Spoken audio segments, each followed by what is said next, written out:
Ray. What do you want to do tonight? Same thing we do every night, Pinky. Try to take over the world. 100 Ways to Motivate Yourself. Change Your Life Forever. Written by Steve Chandler. Read by the author. I hope what I'm about to say doesn't offend you, but you have no personality. That each of us has a fixed personality is a complete myth. We make ourselves up as we go along. Charlie Chaplin once entered a Charlie Chaplin look-alike contest in Monte Carlo, and the judges awarded him 3rd place. The choices we make for our thinking either motivate us or they don't. And while clear visualization of a goal is a good first step to success in life, self-motivation demands more. To truly motivate yourself in the life you want to live, action's required. As psychologist and author Dr. Nathaniel Branden has written, a goal without an action plan is a daydream. Self-creation happens once self-motivation is mastered. One flows directly from the other. Motion creates the self. In my experience as a teacher, consultant, and writer, I've accumulated 100 ways of thinking that lead directly to self-motivation. I now present these thoughts to you. Number 1. Create a vision. Arnold Schwarzenegger was not well known in 1976 when he and I had lunch together at the Doubletree Inn in Tucson, Arizona. He was in town publicizing the movie Stay Hungry. It was a box office disappointment that he just made. I was a sports columnist for the Tucson Citizen, and my assignment was to spend a full day one-on-one with Arnold and write a feature story about him. So at one point I casually asked him, "Now that you've retired from bodybuilding, what are you going to do next?" And with a voice as calm as if he were telling me about some mundane travel plans, he said, "I'm going to be the #1 box office star in all of Hollywood." I tried not to show my shock and amusement at his plan. After all, his first attempt at movies didn't promise much, and his Austrian accent, an awkward, monstrous build, really didn't suggest instant acceptance by movie audiences. So I asked him just how he planned to become Hollywood's top star. "It's the same process I used in bodybuilding," he explained. "What you do is create a vision of who you want to be and then live into that picture as if it were already true."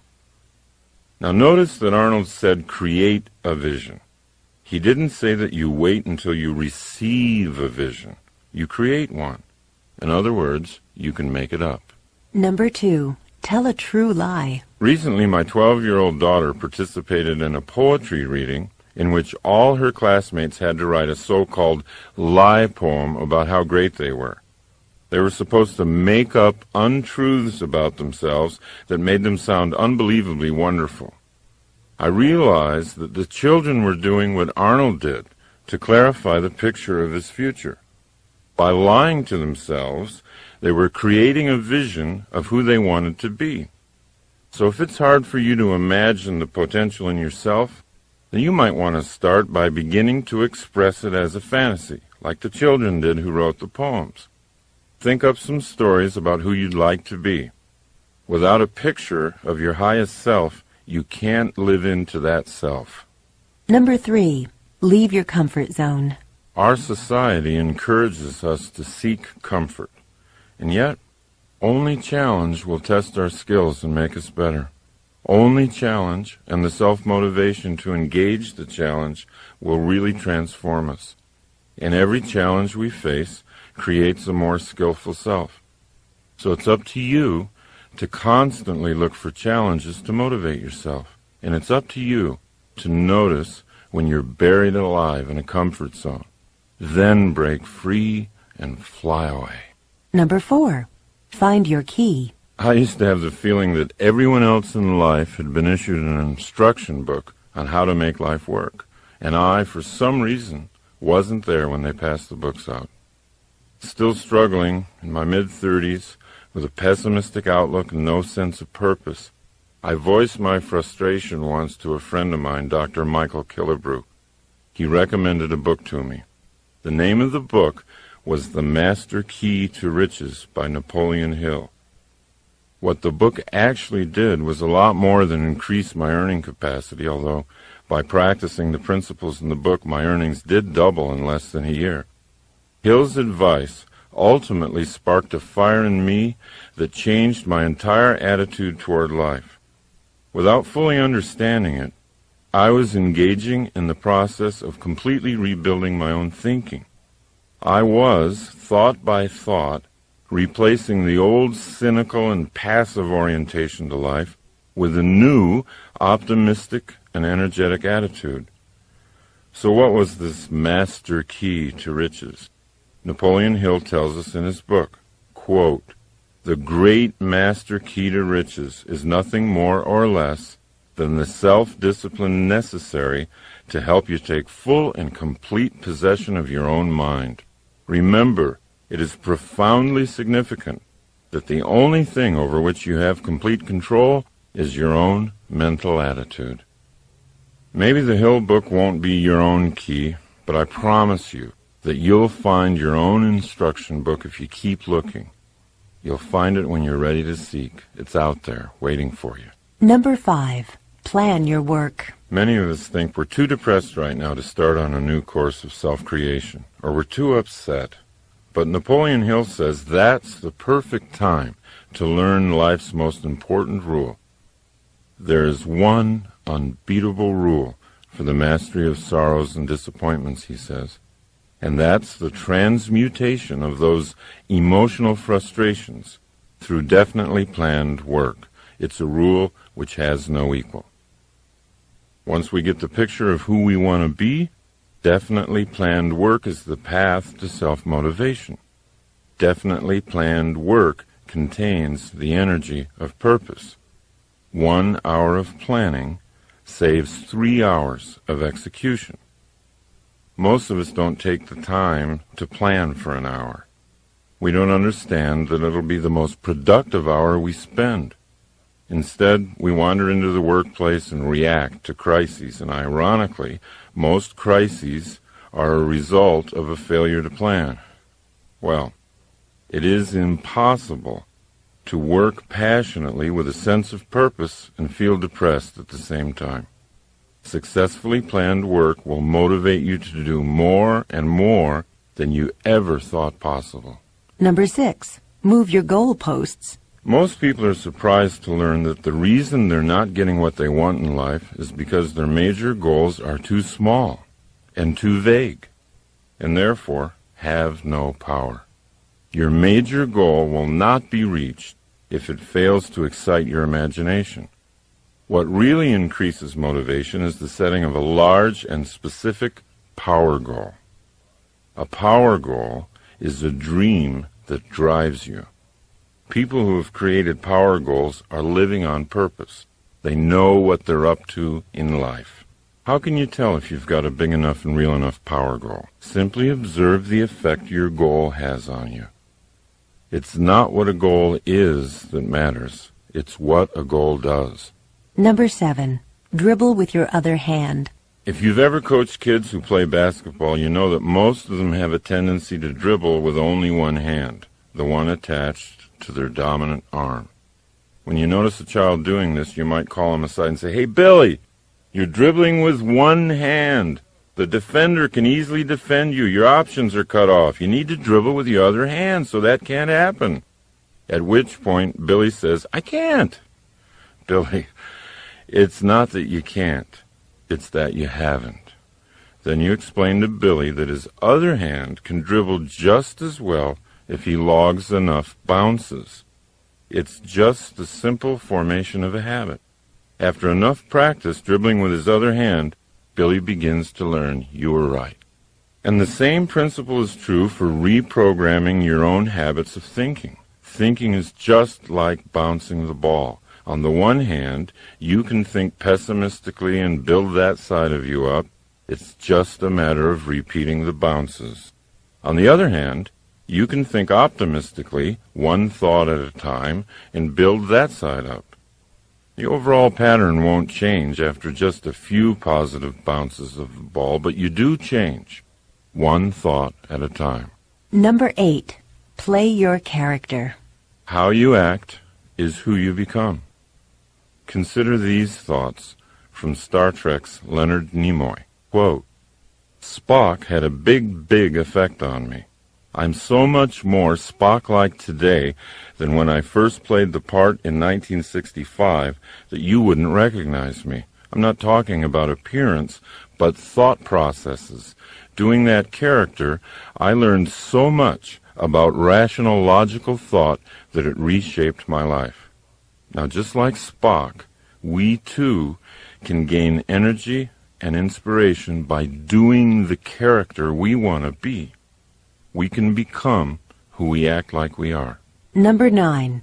Don't just do something. Sit there. Sit quietly, absolutely alone, for a long time, all by yourself. Completely relax. Don't allow the television or music to distract you. Be with yourself. Observe insights starting to appear. Observe your relationship with yourself starting to get better. Sitting in silence allows your true dream in life to take shape and clarity. In modern, interactive, civilized life today, you're either living your dream or someone else's. And unless you give your dream the time and space it needs to express itself, you'll spend the better part of your life living the dreams of other people. Number 10. Use the right chemicals. Not real drugs, of course. Instead, get into those energizing chemicals already in your system that get activated when you laugh, or sing, or dance, or run, or hug someone. When you're having fun, your body chemistry changes, and you get new surges of motivation and energy. Don't keep trying to go out searching for something that's fun. It's not out there anywhere. It's inside yourself. If you can't immediately see the fun in something, find a way to create it. Once you've made a job fun, you've solved the problem of self-motivation. Number 11. Leave high school. Most of us think we're stuck in high school forever.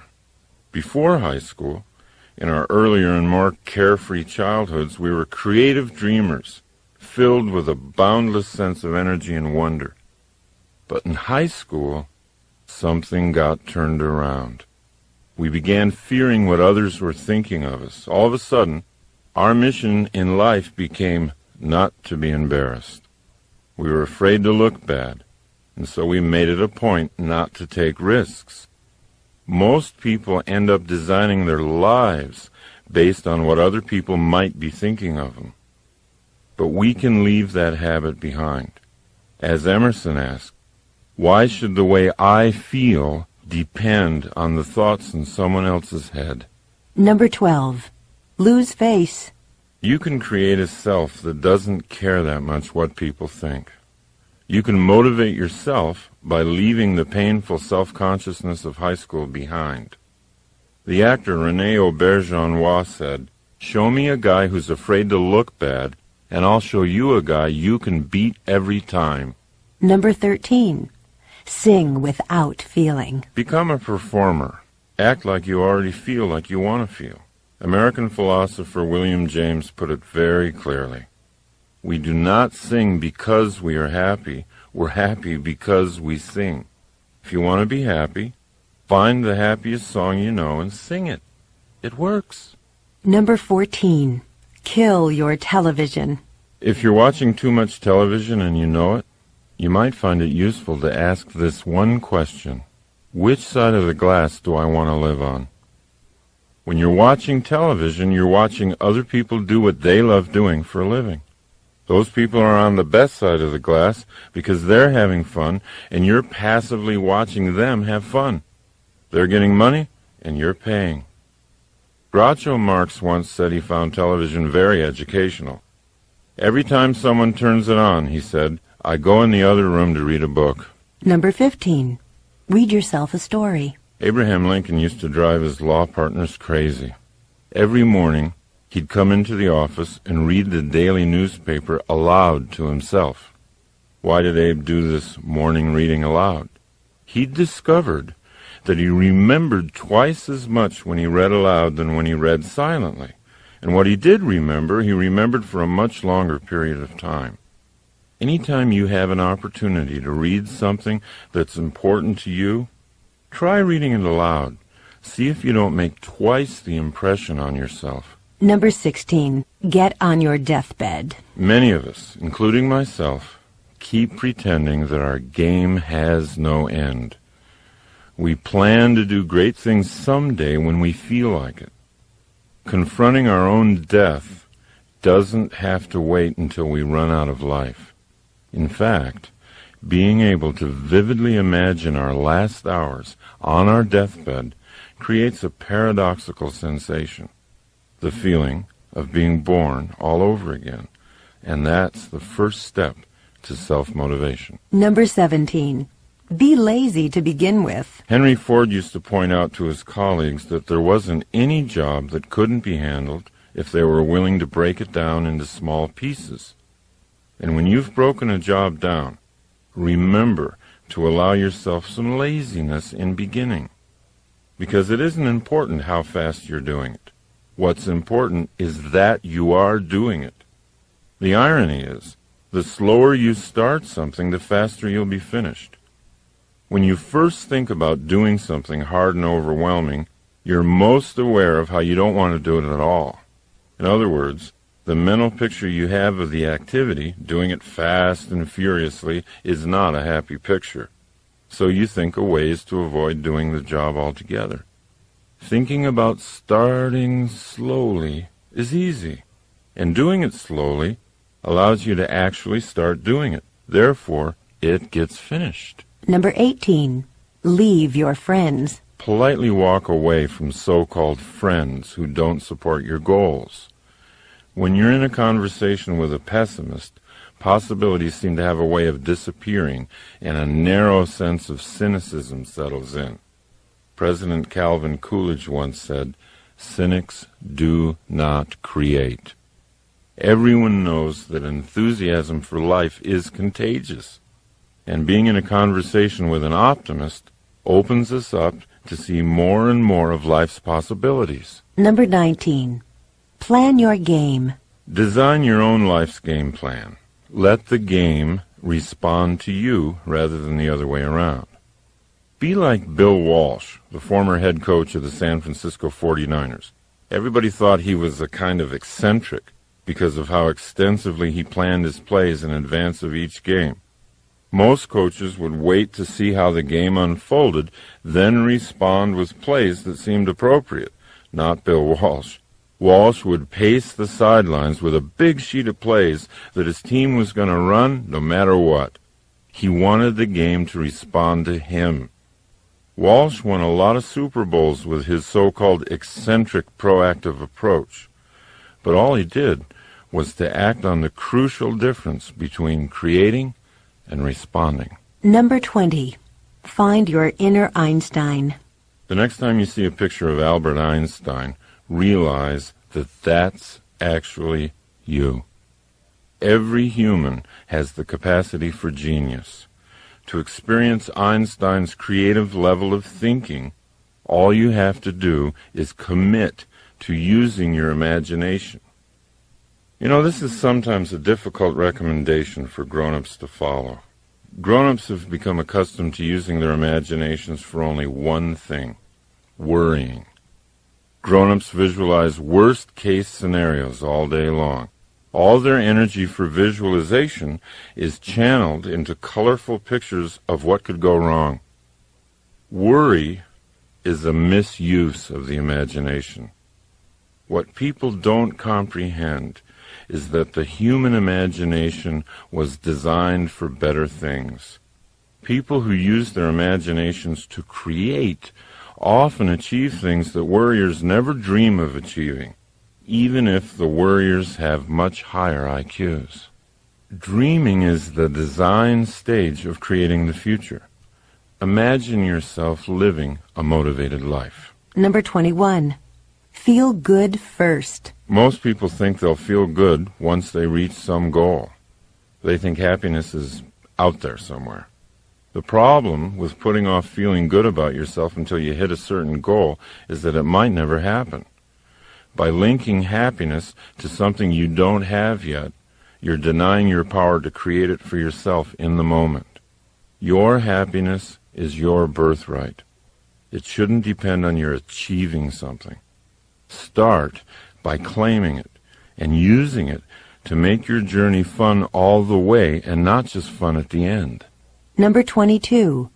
Run toward your fear. The world's best kept secret is that on the other side of your fear, there's something safe and beneficial waiting for you. If you work through even a small fear, you'll increase the confidence you have in your ability to create your life. General George Patton said, "Fear kills more people than death. Death kills us but once, and we usually don't even know it. But fear kills us over and over again, subtly at times and brutally at other times. The rush we get after running through the waterfall of fear is the most energizing feeling in the world. If you're ever in an undermotivated mood, find something you fear and do it, and watch what happens." Number 23. Just the unexpected. Most people don't see themselves as being creative, but we all are. And one of the reasons we don't see ourselves that way is that we normally associate being creative with being original. But creativity has nothing to do with originality, and it has everything to do with simply being unexpected. So if you're willing to accept that you are creative, you can begin to cultivate that side of yourself. You can start coming up with all kinds of unexpected solutions to the challenges that life throws at you. Number 24. Create your relationships. The Italian artist Luciano de Crescenzo said, "We are each of us angels with only one wing, so we can only fly embracing each other." And we can't create our truest selves without creating relationships in the process. Relationships are everywhere. In relationships, most of us think with our emotions, not our minds. But anytime you take a relationship problem up into the mind, you have unlimited opportunities to get creative.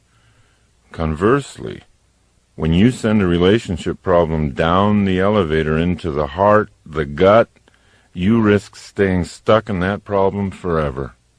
This doesn't mean that you shouldn't feel anything. Feel everything. Notice your feelings, but don't think with your feelings.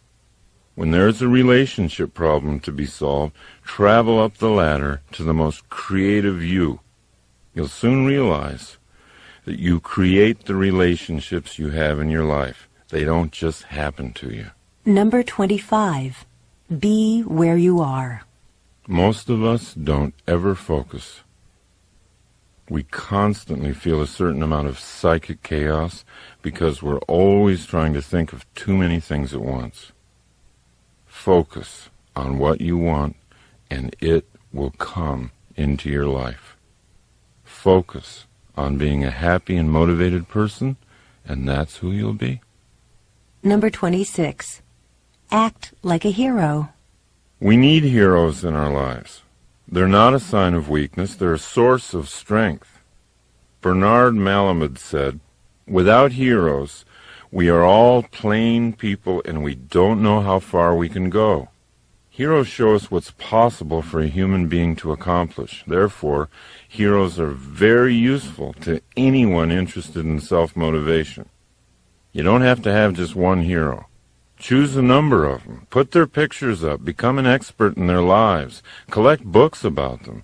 Let your heroes' lives inspire you. They're only people like we are. What distinguishes them from us is the great levels they've reached in self-motivation. To just passively adore them is to insult our own potential. Instead of looking up to our heroes, it's much more beneficial to look into them. Number 27. Accept your willpower. You know, a lot of people say, "I don't have any willpower." But if you think you have no willpower, you're undermining your own success. Everyone has willpower. To be listening to this program, you've got to have willpower. The first step in developing your willpower is to accept its existence. The second step is to know that your willpower, like a muscle in your arm, is yours to develop. You're in charge of making it strong or letting it become weak. Willpower is not strengthened by random external circumstances. Willpower is an inside game. Make a promise to yourself to be clear and truthful about your own willpower. It's always there. Number 28. Say no to yourself. A lot of people are afraid of the word discipline. But at the root of the word discipline is the word disciple. When you're self-disciplined, you've simply decided in matters of the will to become your own disciple. Once you make that decision, your life's adventures get more interesting. You start to see yourself as a stronger person. You gain self-respect. Psychologist Abraham Heschel said, "Self-respect is the fruit of discipline. The sense of dignity grows with the ability to say no to oneself." Emerson said that when we say no to a temptation, the power of that temptation passes into our willpower. And William James recommended that we do at least 2 things every day that we don't want to do. By doing this, we stay powerfully aware of our own willpower. Number 29. Make new word connections. If you associate the word willpower with negative things such as harsh self-denial and punishment, you'll weaken your resolve to build it. Now, to increase your resolve, it's really useful to think of new word connections. For example, to weightlifters, failure is success. Unless they lift a weight to a point of failure, their muscles aren't growing. So they've programmed themselves through repetition to use the word failure in a positive sense. Language leads to power. So be conscious of the creative potential of all the language you use, and then guide that language in the direction of more personal power. Number 30. Deprogram yourself. If you're a regular consumer of the major news programs, you belong to a very persuasive and hypnotic cult. You need to be deprogrammed. Start by altering how you listen to the media. Program out all the negative, cynical, and skeptical thoughts that you now allow to flow into your mind unchecked when you hear the news. Once you've gotten good at factoring out the negative aspects of the media today, take it a step further. Make your own news. Be your own breaking story. Don't look to the media to tell you what's happening in your life. Be what's happening. Number 31. Open the present. Practice being awake in the present moment. Make the most of your awareness of this moment. Don't live in the past unless you like guilt. Don't live in the future unless you like fear. Just stay focused on today. Watch what happens to your motivation. Number 32. Serve and grow rich. You can motivate yourself by increasing the flow of money into your life. Most people are embarrassed to even think this way. They don't want to think and grow rich because they think they'll be thought of as greedy. Or maybe they still believe in the thoroughly discredited Marxist economic superstition that to make money, you have to take it away from somebody else. Or else they don't want to come across as being obsessed with money. But you know who's really obsessed with money? People who think they don't have enough. They obsess about money all day long. It's in their family discussions. It's in their minds at night. It becomes a destructive part of their relationships during the day. George Bernard Shaw said, "Our first duty in life is not to be poor. The road to not being poor always travels through your professional relationships. The more you serve those relationships, the more productive you'll become, and the more money you'll make. Allow yourself to link financial well-being with an increased capacity for compassion for others. If I'm living in poverty, how much love and attention can I give my children or to my fellow humans? How much help can I be to others if I'm always worried about being in debt?" Number 33. Imitate Columbo. In your professional life, whatever it is, always be curious. When you meet with someone, think of yourself as a bumbling but friendly private detective like Columbo was. Ask questions. By asking questions in your relationships, you're already creating the relationship, and you're already self-motivated. You don't have to wait for the other person to make it happen. Number 34. Give away some power. Motivate yourself by giving someone else the ideas necessary for self-motivation. You can have any experience you want in life simply by giving that experience away to someone else. John Lennon called it instant karma. If you want to be motivated, shift your inspiration to someone else. Point out their strengths. Offer encouragement and support. Watch what it does for you. Number 35. Talk to yourself. We've always been a little nervous culturally about talking to ourselves. We associate it with insanity. But Plato said that thinking was the soul talking to itself. There's no one better to talk to than yourself if you really want to get things worked out. No other person has as much information about your problems. No one knows your skills and capabilities better. Nathaniel Brandon suggests that we get our creative thinking going each morning by asking ourselves 2 questions. 1, what's good in my life? And 2, what is there still to be done? Because thought always precedes action, talking to yourself is a proven way to get motivated. Number 36. Schedule your comebacks. Progress toward your goals is never going to be a straight line. It'll always be a wavy line. You'll go up and then come down a little. 2 steps forward and 1 step back. Now, most people get discouraged when they slide a step back after the 2 steps forward. They think they're failing. They think they've lost it. But they really haven't. They're simply in step with the natural rhythm of progress. Now, once you understand this rhythm, you can look ahead on your calendar and block out time to refresh, renew, recover. Schedule your comeback while you're on top. Build in big periods of time to get away, even to get away from what you love, because coming back is going to be that much more exciting when you've been renewed. Number 37. Live your true life. The psychologist David Viscott wrote, "When you say you fear death, you're really saying that you fear you've not lived your true life. This fear cloaks the world in silent suffering." How do you know what your true life is? How do you know how to live it? First, find out what makes you happy, and then start doing that. Now, if writing makes you happy and you're not writing for a living, you might want to start up a company newsletter. When I first realized that speaking and teaching made me happy, I started a free weekly workshop. I didn't just wait until something was offered to me. There's no goal better than this one, to know, as you lie in your deathbed, that you lived your true life. You did what it was that made you happy. Number 38. Get up on the right side of the bed. Since I was a child, I've always been intrigued with the idea that you could have a great day just by getting up on the right side of the bed.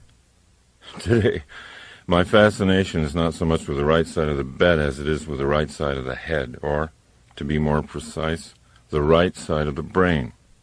In the 1930s, brain surgeons discovered the different functions of the 2 halves of the brain while working on epileptics.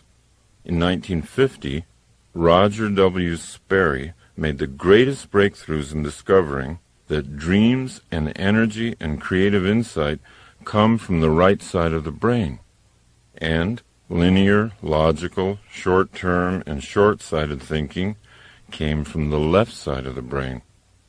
The best explanation for how whole brain thinking surpasses left brain thinking or right brain thinking is in a book written by British philosopher Colin Wilson called Frankenstein's Castle.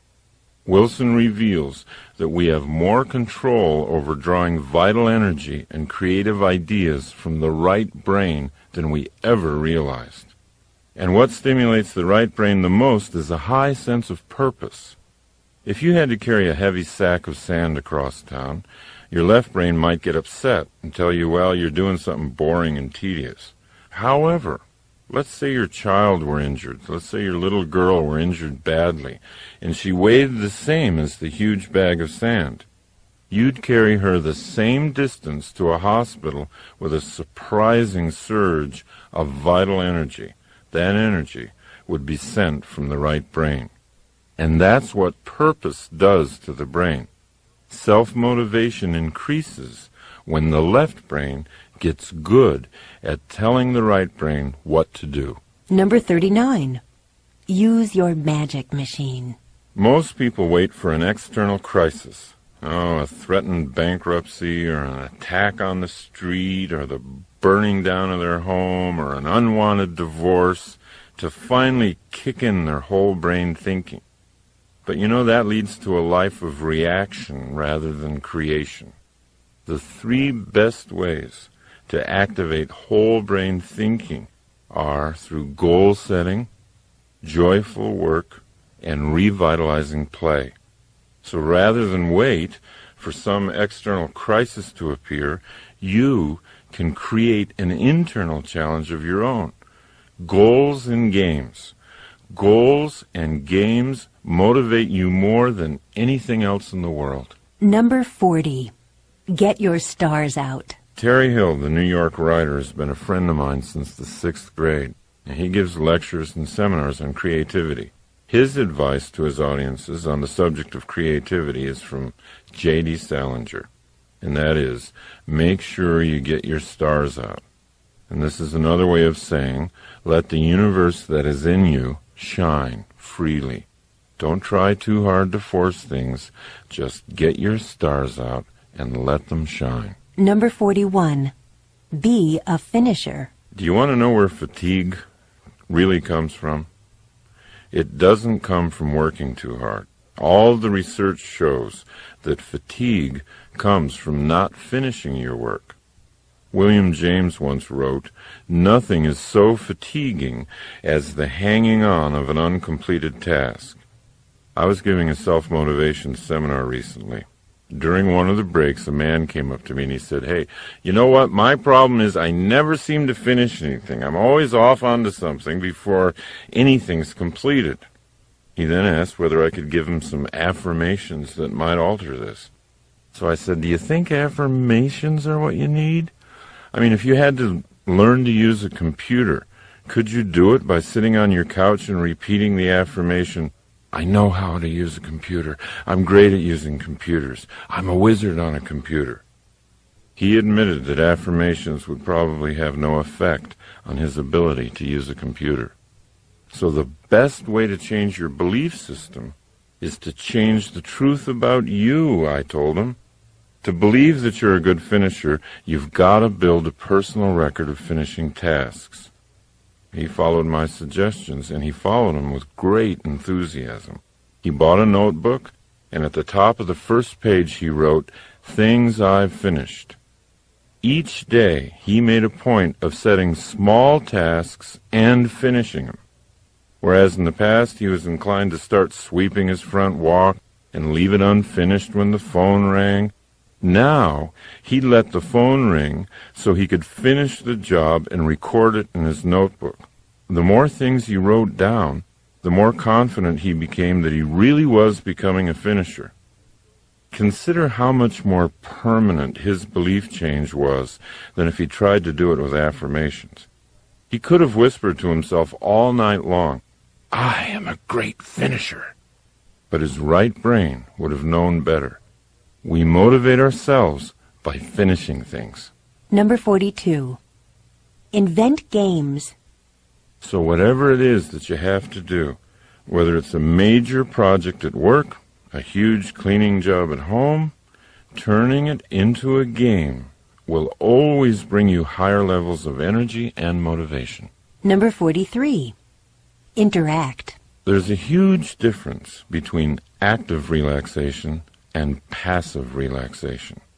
Active relaxation refreshes and restores the mind. It keeps it flexible and toned for thinking. Great thinkers have known this secret for a long time. Winston Churchill, for example, used to paint to relax. Albert Einstein played the violin.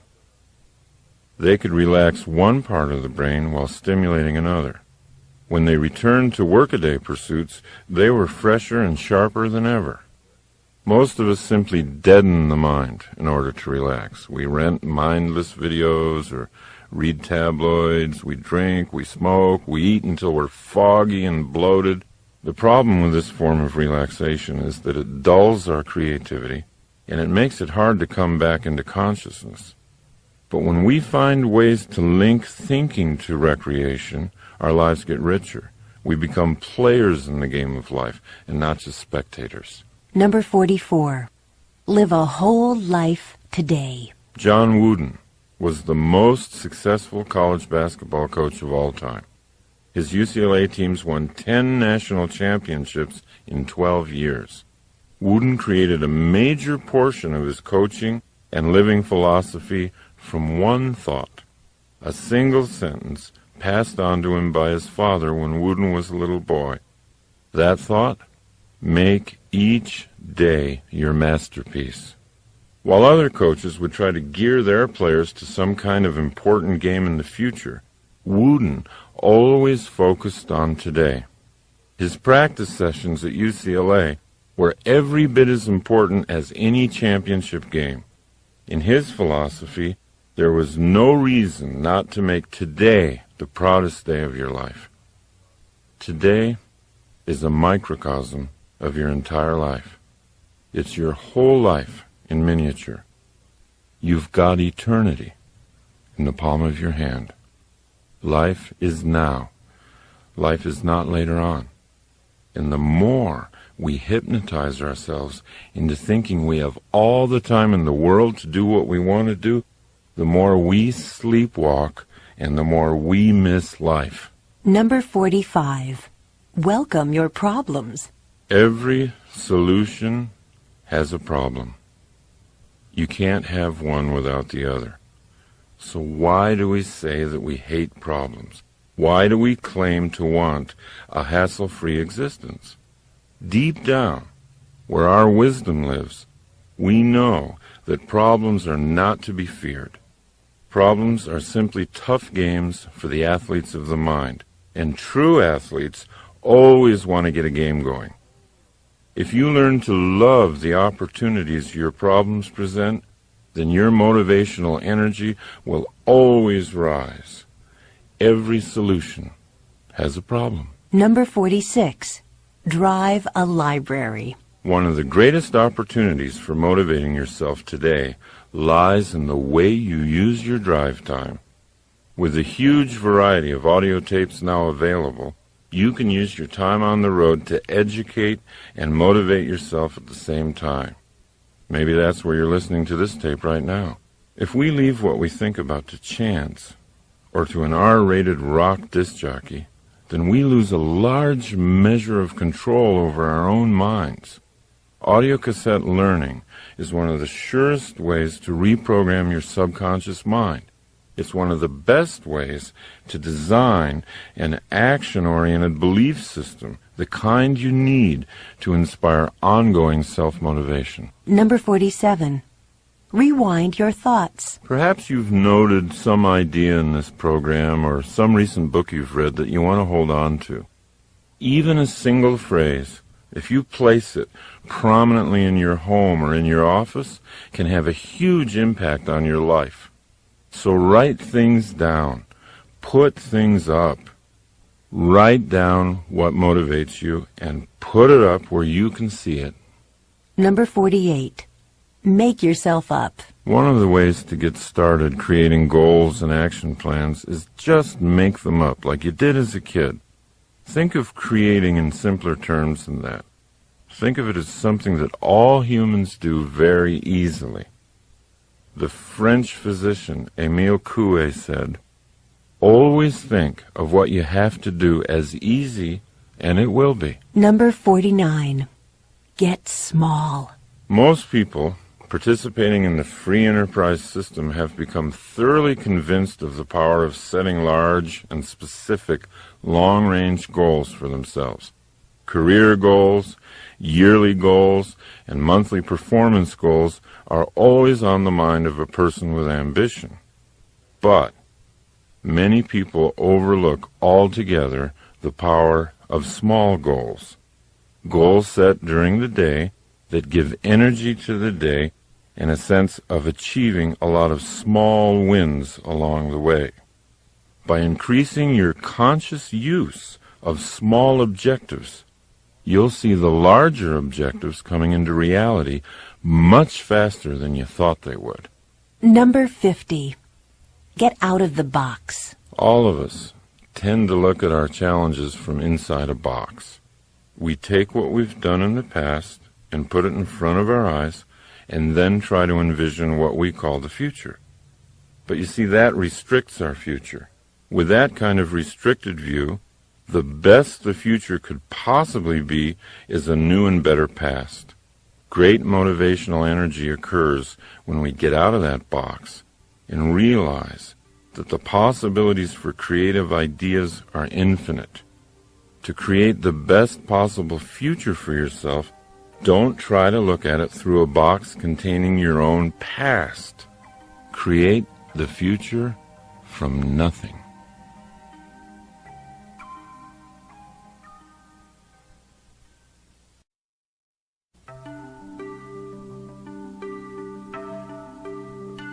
Number 51. Advertise to yourself. Sports psychologist Rod Gilbert says, quote, "Losers visualize the penalties of failure, and winners visualize the rewards of success.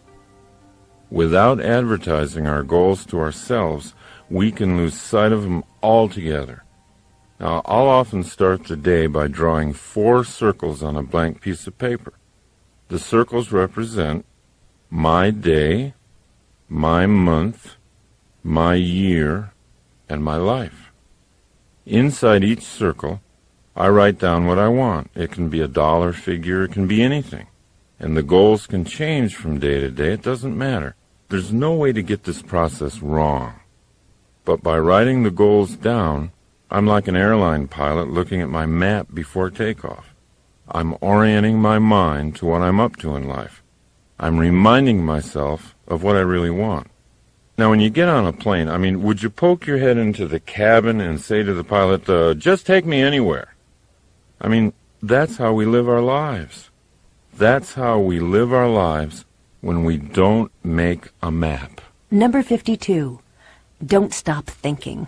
Motivation comes from thought. Everything we do begins with a thought. And when we quit thinking, we lose the motivation to act. We eventually slip into pessimism, and the pessimism leads to even less thinking, and so it goes. A downward spiral of negativity and passivity, feeding on each other. Pessimists think so negatively about doing the whole thing perfectly that they end up doing nothing and becoming passive. Whereas the optimist always does a little something, always takes an action, always feels like progress is being made. Pessimists continually use their imaginations to visualize worst-case scenarios, and then concluding that those scenarios are so hopeless that there's no cause for action. Therefore, pessimism always leads to passivity. Optimists agree with Colin Wilson's point of view.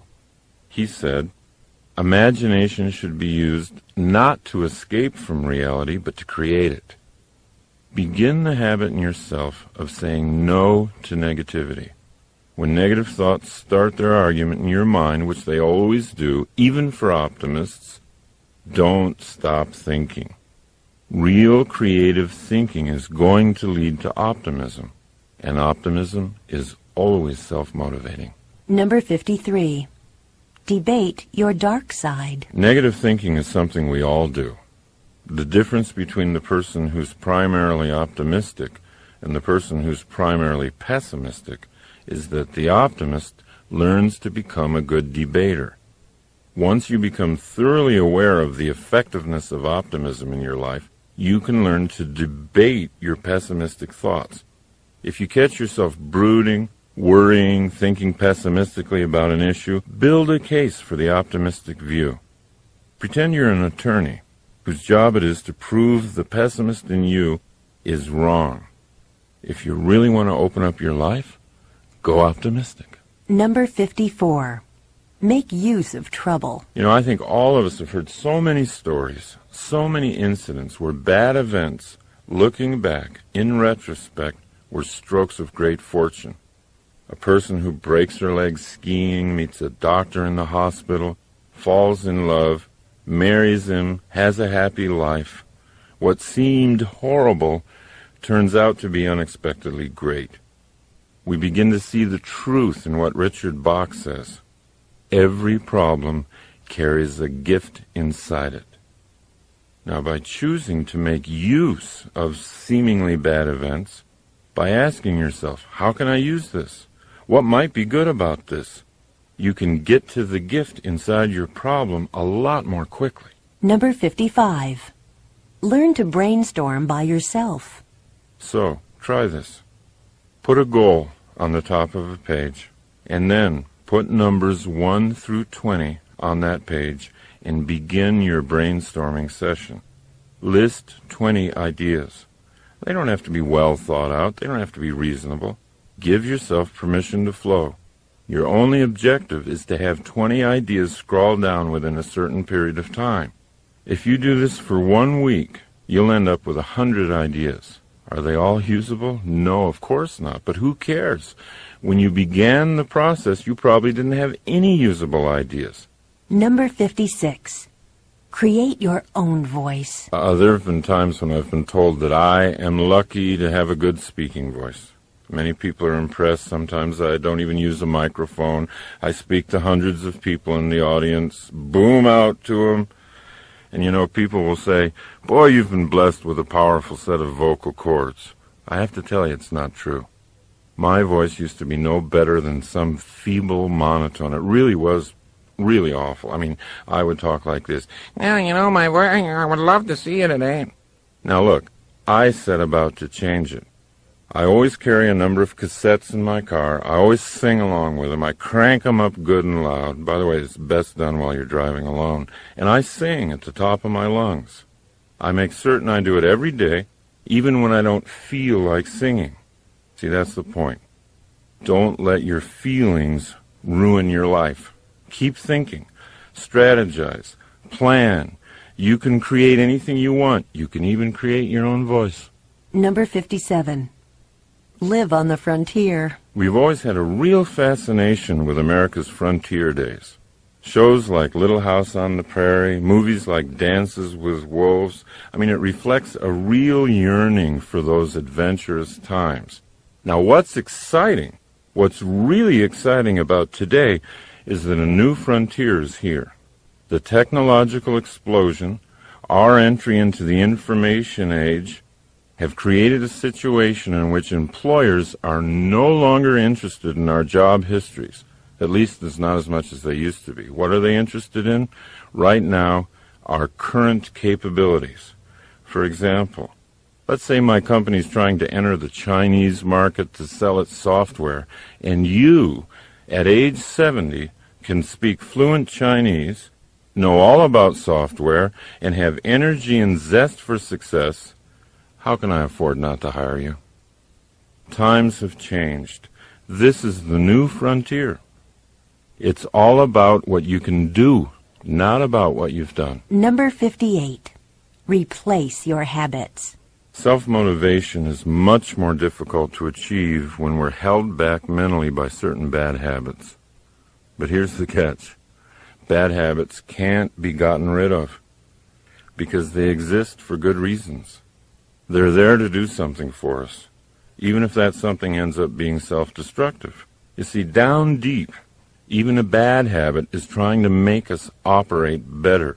That's why bad habits have to be transformed and built upon. They can't be killed. They can't be eliminated. We have to go to the beneficial impulse that drives the habit and then build on that to make the habit grow from something bad into something good. What we then achieve is habit replacement. Now, where bad habits are concerned, replacement is the only thing that works. I've known people who quit smoking without even intending to. Maybe they took up running, some form of aerobic exercise. And soon, the breathing and relaxation they were getting from the exercise made smoking feel so bad to their bodies they quit. They quit smoking because they'd introduced a replacement.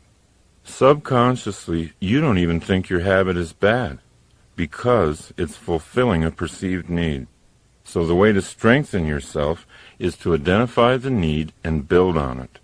Honor the need by replacing the current habit with one that's healthier and more effective for you. Number 59.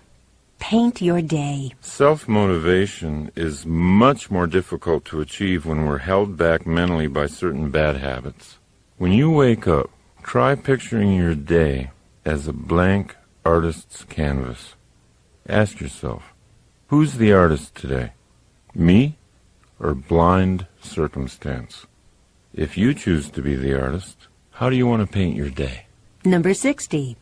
Swim laps underwater. When Bobby Fischer prepared for his World Championship chess match with Boris Spassky, he prepared by swimming laps underwater every day. He knew that as the chess matches wore on into the late hours, the player with the most oxygen going to his brain would have the mental advantage. So he built his brain by building his lungs. Sometimes all you need is the air that you breathe just to motivate yourself.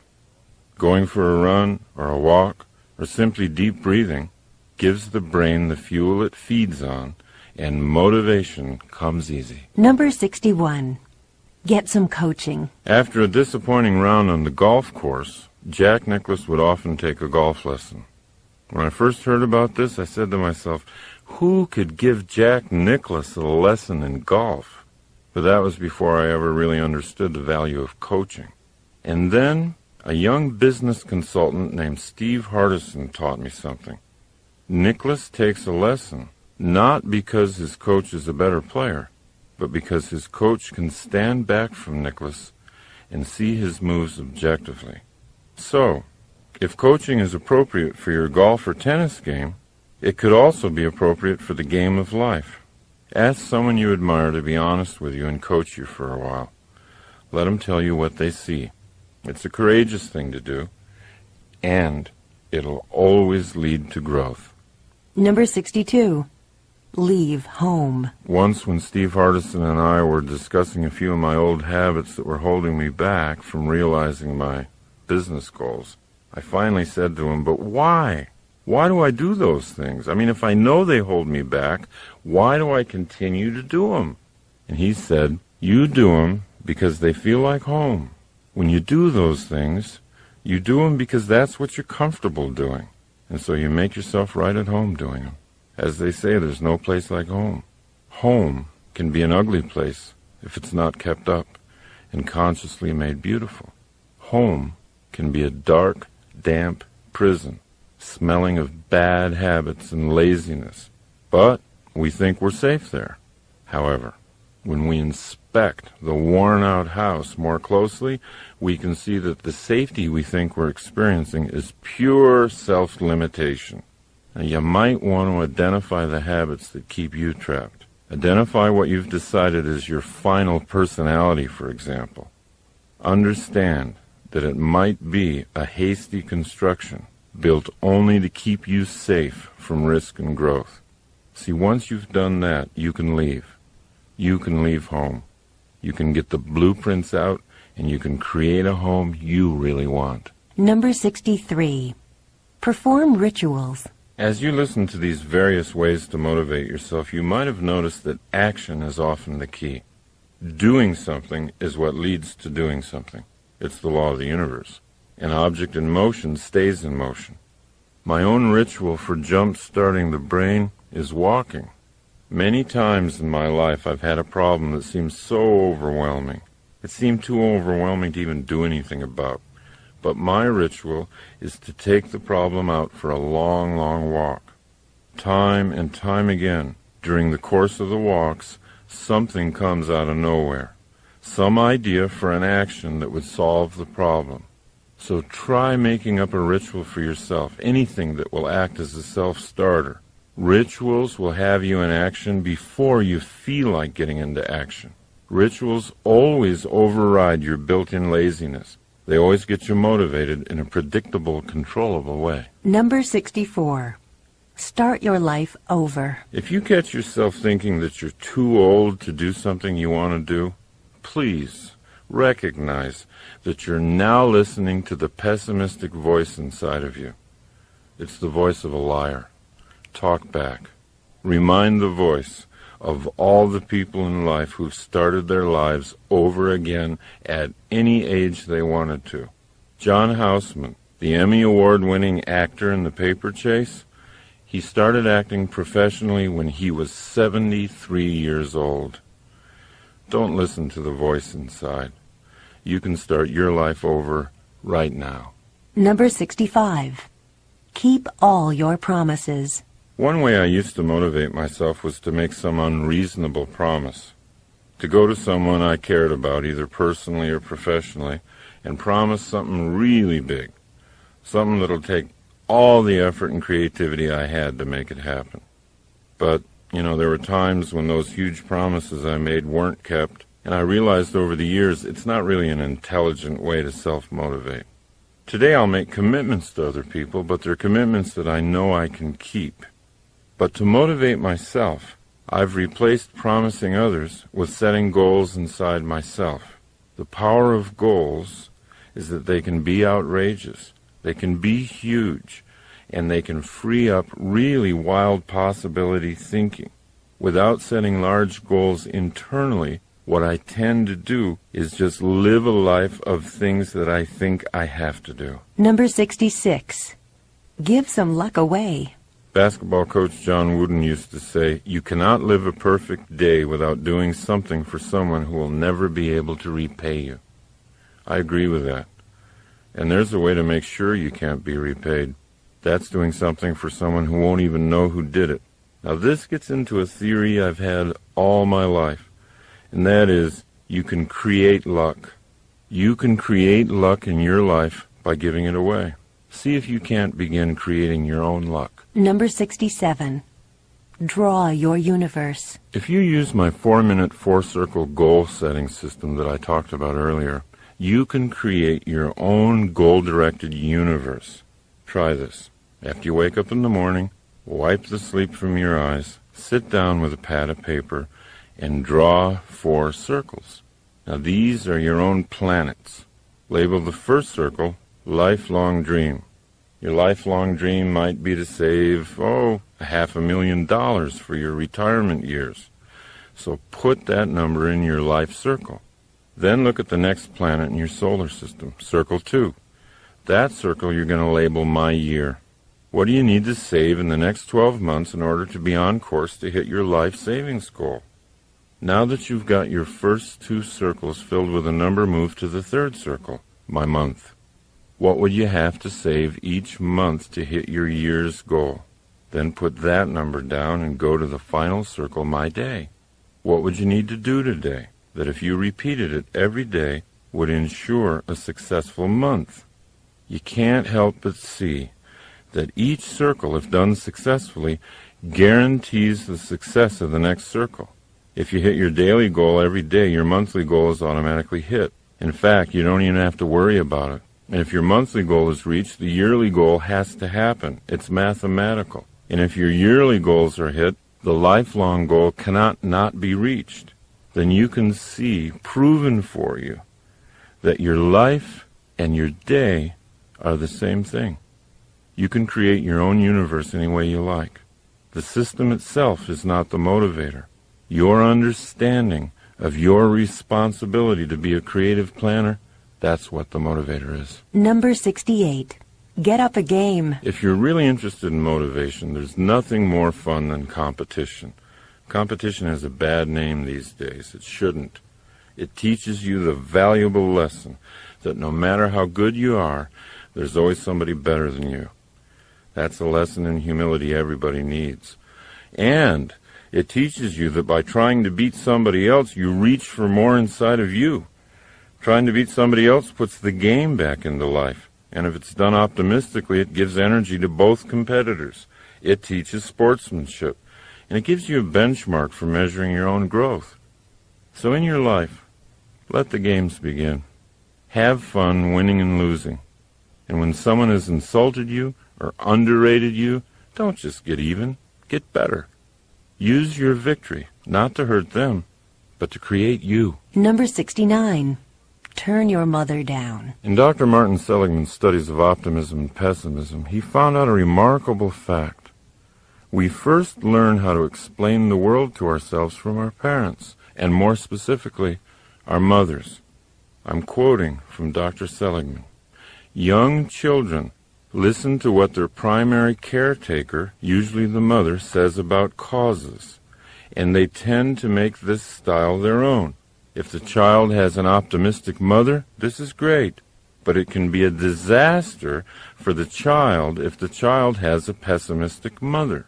Fortunately, Seligman's studies show that the disaster only needs to be temporary, that optimism can be learned at any age. Now, it's not self-motivating to blame mom if you find yourself to be a pessimist. Blaming someone never self-motivates because it strengthens the belief that your life is being shaped by forces outside yourself. Love your mom. She learned her pessimism from her mother. But change yourself. Number 70. Face the sun. Helen Keller wrote, "When you face the sun, the shadows always fall behind you." This was Helen Keller's poetic way of recommending optimistic thinking. What you look at, what you face, grows in your life. What you ignore falls behind you. But if you turn and look only at the shadows, they become your life. Number 71. Look inside. Most of us wait to find out who we are from impressions and opinions we get from other people. "Oh, do you really think I'm good at that?" we ask. Somebody compliments us. If we're persuaded that they're being honest and have made a good case, we might alter our self-image upward. That's great getting feedback from others, especially positive feedback. But your journey should be internal. Travel deeper and deeper inside to find out your own potential. Your potential is your true identity.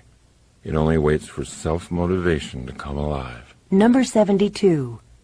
Go to war. Anthony Burgess was 40 when he learned he had a brain tumor that would kill him within a year. He was completely broke, and he didn't have anything to leave behind for his wife Lynn, who was soon to be a widow. Burgess had never been a professional novelist in the past, but he always knew it was inside him to be a writer. So, for the sole purpose of leaving behind royalties for his wife, he put a piece of paper into the typewriter and he began writing. He had no certainty that he'd ever even be published, but he couldn't think of anything else to do. Burgess wrote energetically. He finished 5.5 novels before that year was through.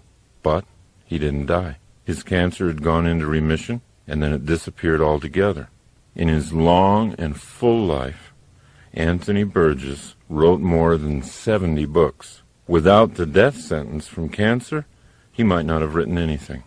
You know, it's funny, but research shows that during times of war, suicide rates go down. We don't have to wait for something tragic. We don't have to wait for a war to attack us from without. We can get the same vitality by challenging ourselves from within. Joan of Arc said, "All battles are first won or lost in the mind." A useful exercise for self-motivation might be this. Ask yourself, what would you do if you had Anthony Burgess's original predicament? If I had just a year to live, how would I live differently? What exactly would I do? That question can inspire surprising thoughts. It can reveal skills inside you that you're not using today. Number 73. Make small change. When I first began working on self-motivation a long time ago, I'd go through all kinds of emotional mood swings. I'd get really high on the idea of who I could be. I'd set out to change myself overnight, and then my old habits would pull me right back to who I used to be. Then I'd become demoralized. Later in my life, I finally caught on to the idea that great things are often created slowly. Great paintings, great buildings. So why couldn't great people be created slowly? So if you're willing to see yourself as a masterpiece in progress, then you'll love small changes. You'll be excited by a tiny thing you did differently today. If you want a stronger body and you took the stairs instead of the elevator, celebrate. You're moving in the direction of self-creation. Number 74. Do something badly. Sometimes we don't do things because we're not sure we can do them well. We feel we're not in the mood or at the right energy level to do the task we have to, so we put it off or wait for inspiration to arrive. We're so afraid to do things until we're sure we'll do them well, we don't do anything. This is the source of all writer's block, by the way. This tendency led G.K. Chesterton to say, if a thing is worth doing, it's worth doing badly. If you're not motivated to do something you know you need to do, just decide to do it badly. Add a little self-deprecating humor. Be comically bad at what you're doing, and then enjoy what happens to you once you're in the process. Number 75. Be a visioneer. A few years ago, I began working with motivational speaker and author Dr. Dennis Deaton, and he allowed me to learn and even teach his principles of visioneering, which he defines as engineering dreams into reality by the use of active mental imaging. The principle is this: you can't do anything that you can't picture yourself doing. Visioneering is just another word for picturing yourself. Once you make the picturing process conscious and deliberate, you begin to create the self you want to be. Number 76. Shine your light. Chesterton used to say that taking things lightly was the most spiritually advanced thing you could do to improve your effectiveness in life. After all, said Chesterton, it's because God's angels take themselves so lightly that they're able to fly. And if his angels take themselves that lightly, imagine how much more lightly he takes himself. Your own motivational level will always be lifted with humor. Anytime you're stuck, ask yourself to take things lightly. Ask yourself to come up with some funny solutions. Laughter will destroy all limits to your thinking. When you're laughing, you're open to anything. Number 77. Be a list writer. Never hesitate to sit down with yourself and make lists. The more you write down what it is you want, the more you can dictate your own future. A goal gains power when you write it down, and it gains more power every time you write it down. Now, we're always looking for motivation in what others have written. But if you become a creative list maker, you'll learn how to motivate yourself by what you've written. Number 78. Be the change. Don't try to change other people. It doesn't work. You'll waste your life trying. We talk to our children for hours about how we think they should change. But children don't learn from what we say. They learn from what we do. By being what you want them to be, you can lead by inspiration. What you tell people to do often goes right by them. Who you are doesn't. The change in you is contagious. When you yourself change, watch how the people around you change. Number 79. See the gold. In every circumstance, we can look for the gold or we can look for the filth. And what we look for, we'll find. Opportunities are like those subatomic quantum particles that come into existence only when they're seen by an observer. Your opportunities will multiply when, and only when, you choose to see them. Number 80. Simplify. The great Green Bay Packer football coach Vince Lombardi was once asked why his world championship team, which had so many multi-talented players, ran such a basic and simple set of plays. "It's hard to be aggressive," he answered, "when you're confused. When you simplify your life, it gathers energy." Number 81. Pin life down. Recently, I was working with car dealer Henry Brown of Brown & Brown Nissan, which is a nationally celebrated Nissan dealership. And he was telling me a story about his son, a high school wrestler. Now, his boy had been getting only fair results in wrestling this year. So Henry went and talked to him, and he learned that he entered each match completely prepared to counter anything his opponent tried. And no matter how gifted Henry's son was at countering moves, countering was still countering. So finally, Henry suggested to his son that he try entering a wrestling match with a plan, a series of moves that he would initiate no matter what his opponent tried. And the boy agreed, and the results were remarkable. He began winning match after match, pinning opponent after opponent. The young wrestler's goal had always been to win. He didn't have a problem setting big goals. But as Nathaniel Brandon says, a goal without an action plan is a daydream. Before any adventure, take time to plan. Let life respond to you. If you're making all the first moves, you'll be surprised at how often you can pin life down. Number 82. Strengthen your purpose. Energy comes from purpose. If the left side of the brain tells the right side that there's a sufficient crisis, the right side sends energy, and sometimes superhuman energy. And that's why there's such a difference between people who set and achieve goals all day and people who just do whatever comes up, whatever they feel like doing. To the first person, there's always added purpose. To the other, there is boredom and confusion, the two greatest robbers of energy. Because we are totally responsible for our own sense of purpose, that also means that we're totally responsible for the energy in our lives. Number 83. Go on a news fast. I first heard the phrase news fast from Dr. Andrew Weil. Now, he actually tells his patients to stop watching the news for a few weeks, and he gets great results. They sleep better, their whole systems are better. Now, my own recommendation for a news fast has to do with self-motivation. If you go for periods of time without listening to or reading the news, you'll notice an upswing in your optimism about life. You'll really feel a lift in energy. Your mind is yours to fill with whatever you want. The more you accept the responsibility of filling it, the easier it'll be to build an optimistic and effective mindset. Number 84. Choose an action. When you find yourself worrying about something, always ask yourself an action question. What can I do about this right now? And then do something. Any small thing. Anything that worries you should be acted on, not just thought about. Even small actions start to chase away your fears and put you back in control of creating what you want. Number 85.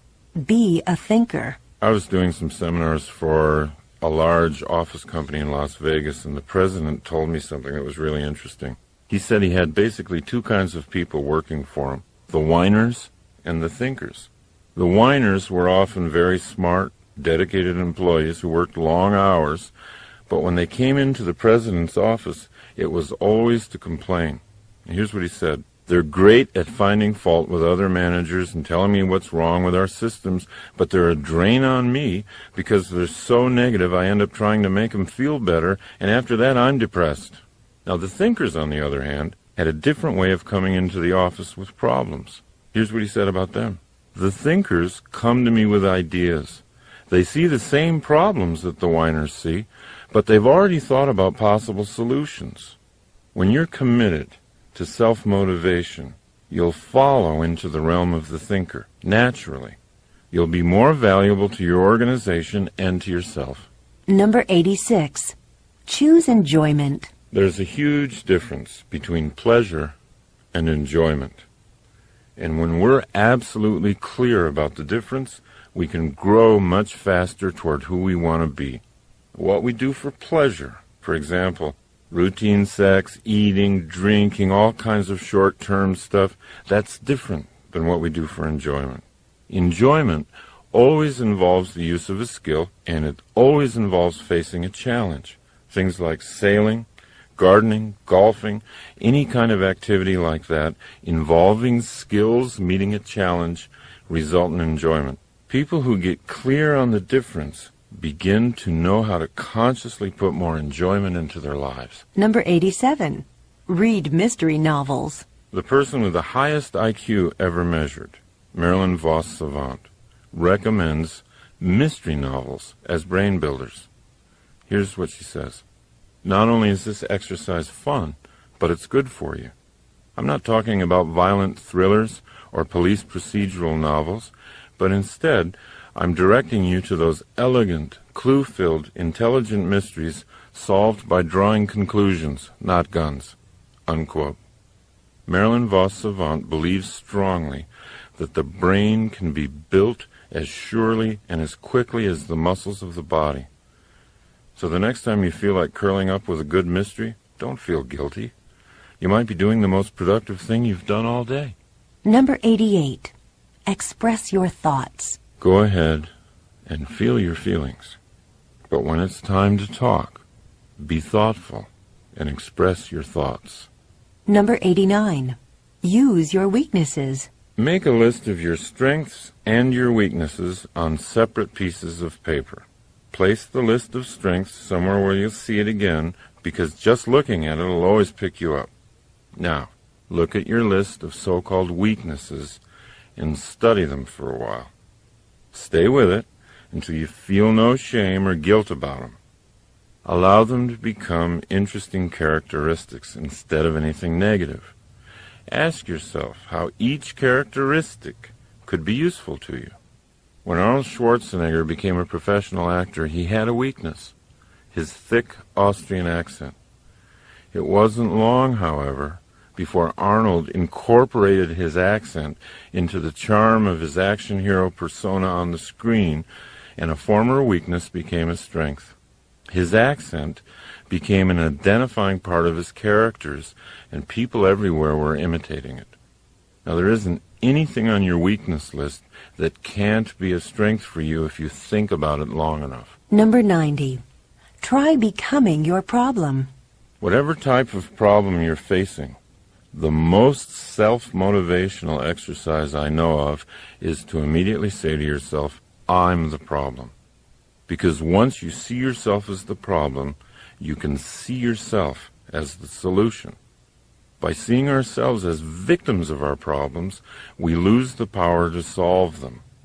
To activate the power inside ourselves, we need to take only 2 essential steps. 1, own the problem, and 2, create the solution. Number 91.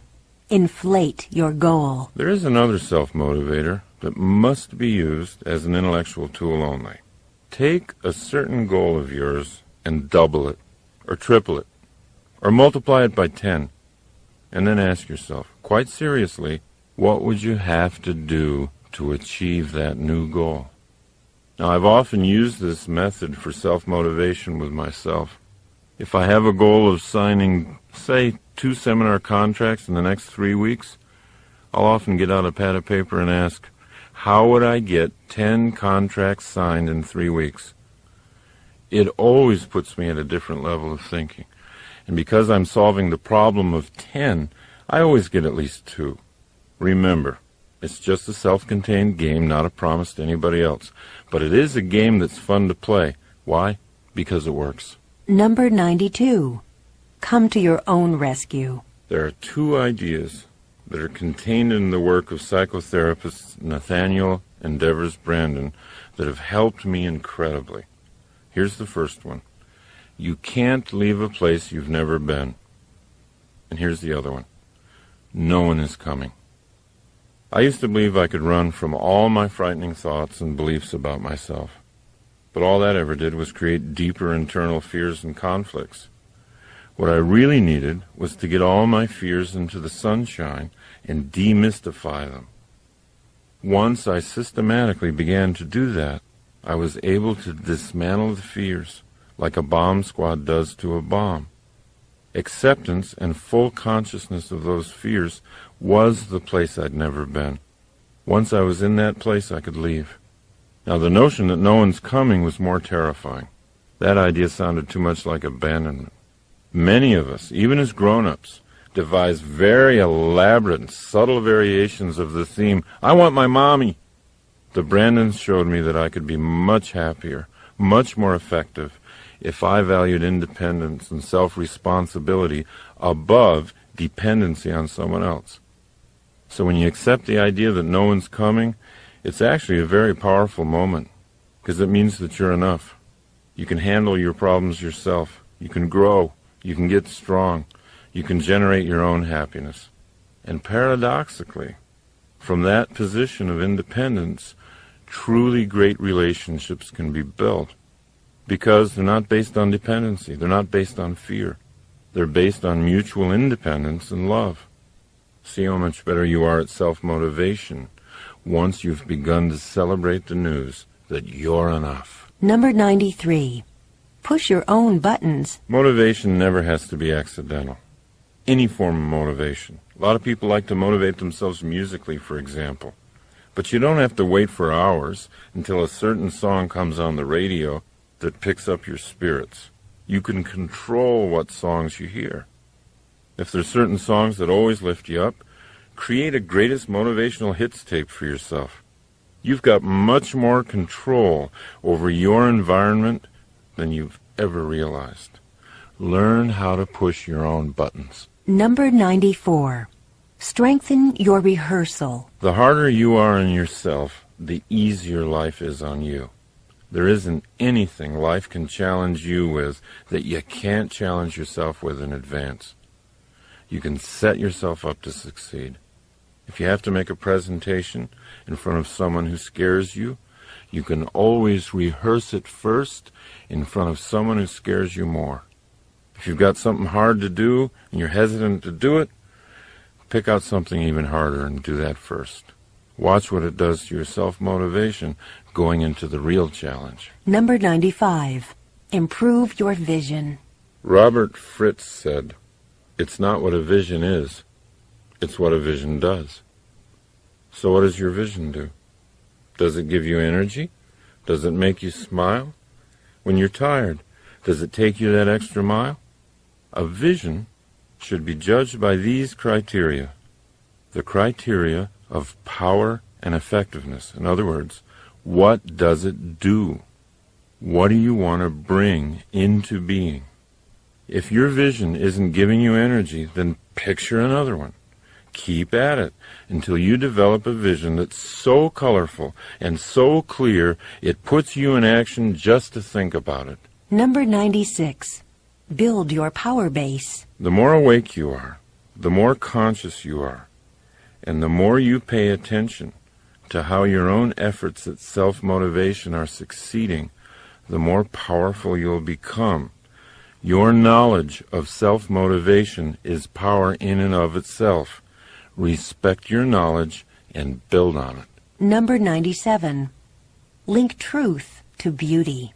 To me, the best case for honesty is how beautiful it is, how clean and clear it makes the journey from current reality to the dream. Truth leads you to a more confident level in your relationships with others and with yourself. It diminishes fear. It increases your sense of personal mastery. Lies, half-truths, they'll always weigh you down, whereas truth will clear up your thinking and give you the energy and clarity needed for self-motivation. Number 98.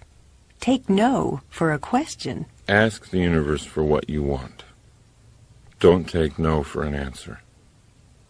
Take no for a question. When you ask for something and it's denied to you, imagine that the no you heard is really the question. Can't you be more creative than that? Never accept no at face value. Let rejection motivate you to get more creative. Number 99. Walk with love and death. Whenever I need to get through something, face something, or create a courageous kind of action plan, I always take long walks.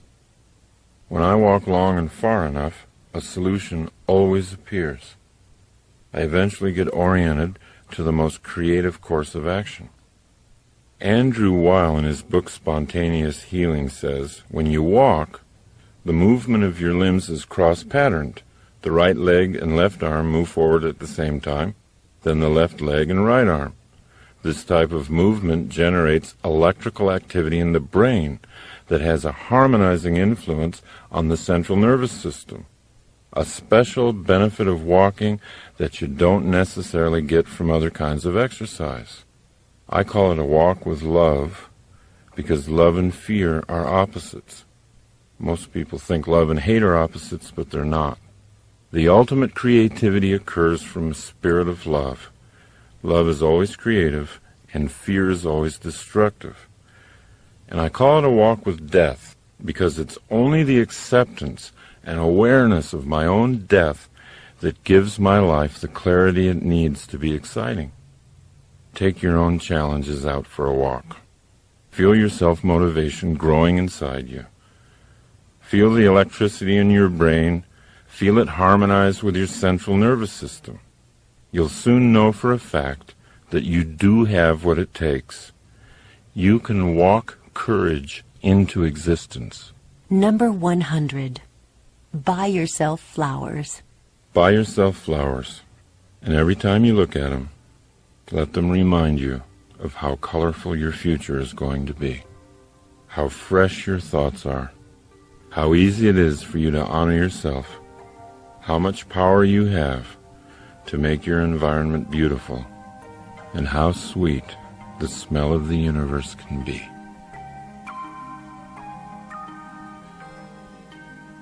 This has been a Highbridge audio presentation.